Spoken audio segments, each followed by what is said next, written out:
Welcome, dear student. Standard 6, Subject History and Civics. Chapter Our Life in Society.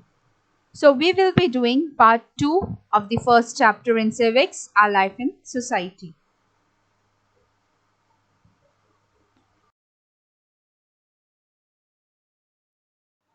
Let's recall.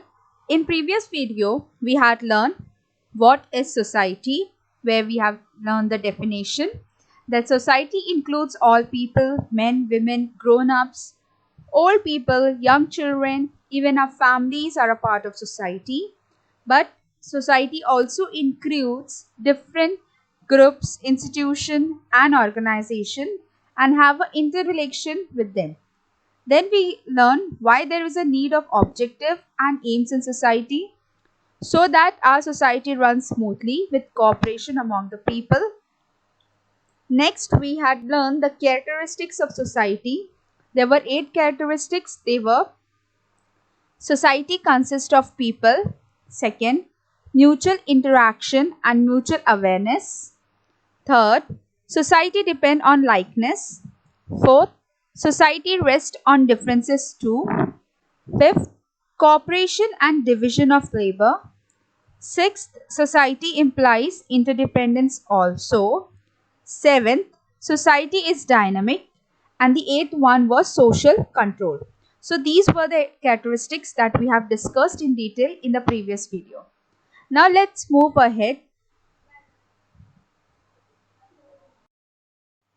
So today we are going to learn the further continuation part of chapter Our Life in Society.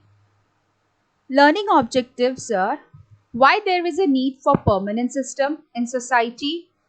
We are going to discuss in detail. Next, the social nature of man. Third, our development. And last, we will learn our rights of a citizen. Okay.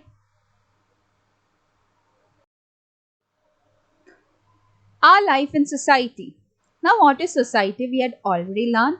So, it is a community of people living in a particular region and having a shared custom, laws and organization. So, we'll start with the part 2. Why there is a need for permanent system in society. Now this question arises in our mind.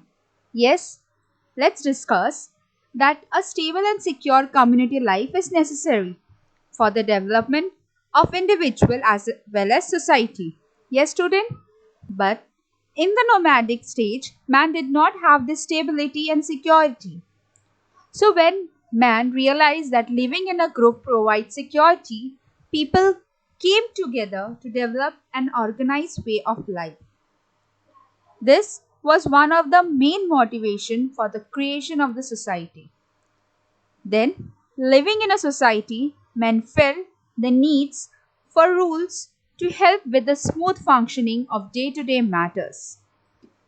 Thus, it gave rise to convention, traditions, ethics, values, and rules and regulations. What is convention? Convention is a meeting or gathering of the people. Tradition, you must be knowing. Tradition is a culture which we follow from generation to generation. Ethics is a principle relating to right and wrong conduct. Rules and regulation that is prescribed by the government. So we need to follow. And the most important, values, where every individual needs to learn values. Yes, student? Thus, man life is in society became more organized and stable.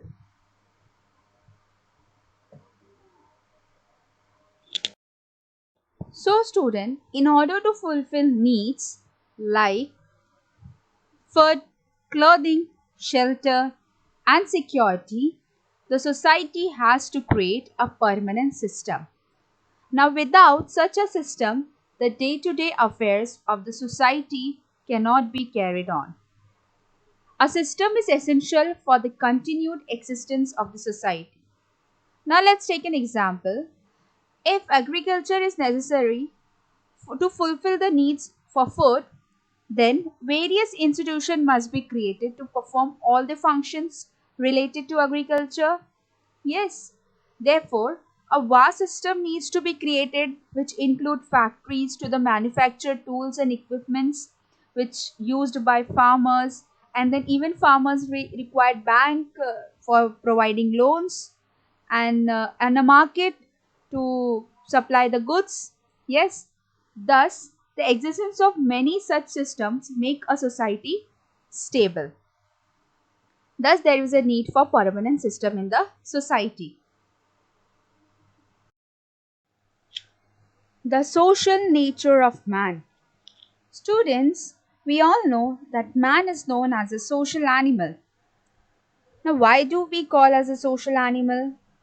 Because man is social by nature. What do you mean by social by nature? Yes, it's we all like to live together. We all like to be in a company of each other. Yes, student? We like to live with a family member. We like to live with a family, friends, relatives. Yes. Now, because of that, man is called as social by nature or social animal. Okay. We like to talk with others. We like to live with others. Now, living with people not only provide us a security, but it makes us happy too. Yes, and it is our needs to be with our people. Yes or no? Yes. So, living with people not only provide us a security, but it makes us happy too. Student, you all know that we have some needs: food, clothing, shelter, security. These are our basic, that is, physical needs. Once these physical needs fulfilled by the man, then the man feels stable, the man feels secure. But here is not the end. Once we fulfill the physical need, it is not enough. Man has, or human being has, his own emotional as well as psychological needs also.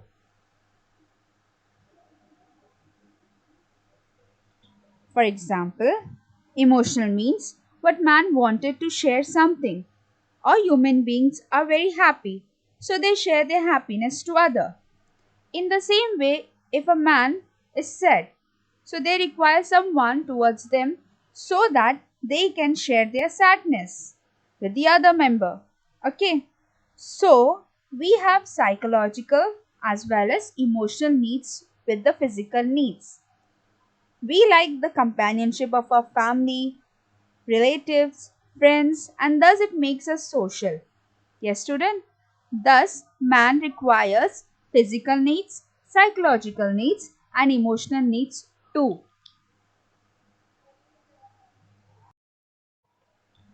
Students, you know that food, shelter, clothes, security, and education, these are the basic needs of man now.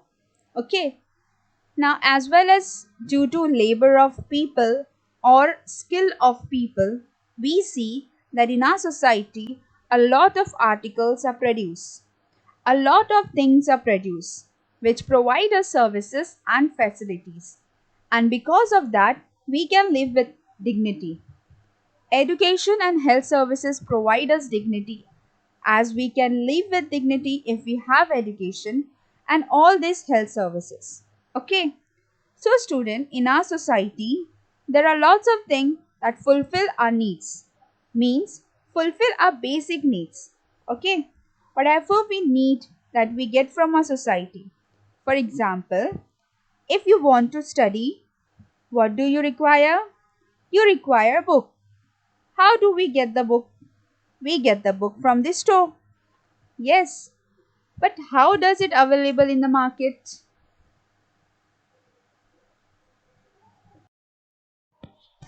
That is the procedure in industries. How do we produce in industries? Because of the raw material. Now, what does the book require? It's required paper. So, from the wood, paper is prepared. Okay, and with the help of paper, they can print the books. Thus, books are available in the market. So we can get the books and read it. This is the procedure so that we can get the services also. Thus, the variety of occupation provide us in the services which leads to the development of skills and capabilities, and all the needs are fulfilled in the society. We depend on each other for the emotional needs such as security, appreciation, praise, cooperation, and support. Okay, so in this way, we find that our life is interdependence. It means we are dependent on other for everything, whether it is a book or it is another example. Okay.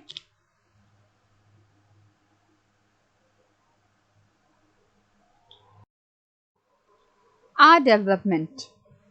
Every person is born with some qualities and capabilities, but they are dormant. They develop in a society. We use language to communicate with one another, but we cannot do so at birth. Do you? No. Yes. So, first we learn language at our home, that is our mother tongue. Then, if our neighbors speak different language, we pick up those two. And then, school also provide opportunities to learn different language. Yes. So, we also have the capacity to think independently. For example, when all the students in a class are given the same topic for an essay, why it is that no two essays are same? Why? It is because the thought process in each is different. Yes, so individual think and write according to them. Thus, society helps in the development of our emotional capabilities and the power to think. It is also provide the opportunity for expressing our thoughts and feelings. Yes, students. For example, the development of an artist and other talent also take place in society, like singer, musician, artist, scientist, adventurer, social workers, and etc. And all that develop their qualities further because of the backing and encouragement of society. This encouragement is very important so that a society be stable and secure with these developed personalities. Okay.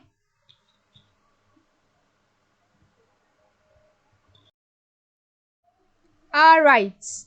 Rights of a child are human rights.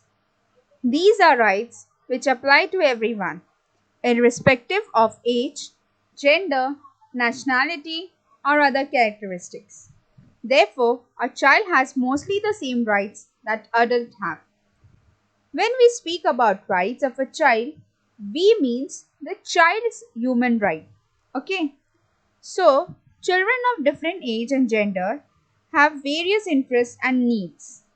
But despite the differences, they have equal rights. All of them have the rights to equal treatment. All children have equal rights. So, in addition to rights, children also have responsibilities like adult member in the society.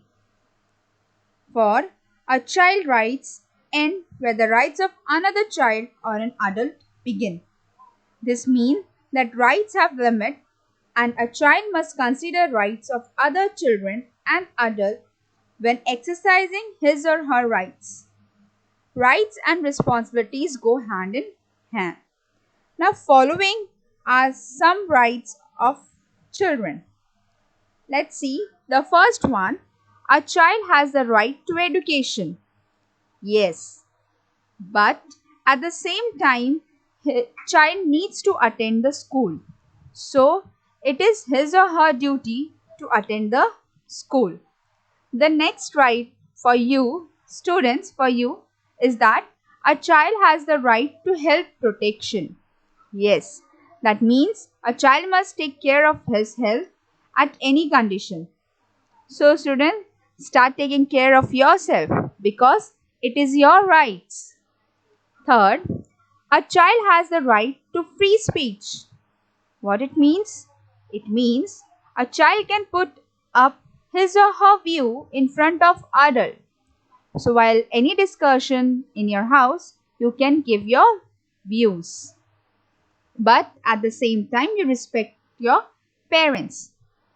Next, a child has the right to be respected from adults. Now, adults, that is your parents, family, relatives, teachers, and other members. Okay, so a child must be respected by any adults, but at the same time, a child should also respect all the individual, whether they are adults or young. So do not forget, take respect and give respect. Next, a child has a right to develop their skills and interests. Yes, of course. A child can participate in any field as per their interests so that it grows their talents, skills, and hobbies. Now, the last one is, I guess, it will be your favorite one. That is, a child has a right to play time and resting time. Yes, student. Very well. This is your, I know this must be your favorite one. That is your favorite rights. Just because it shows that you have a right to play and rest. But you need to protect yourself too. Means while playing, do not harm yourself and others too. And also take care about yourself. Take good amount of rest in a day so that you will be healthy and happy. Okay, student? So do not forget about your rights and start practicing about your rights.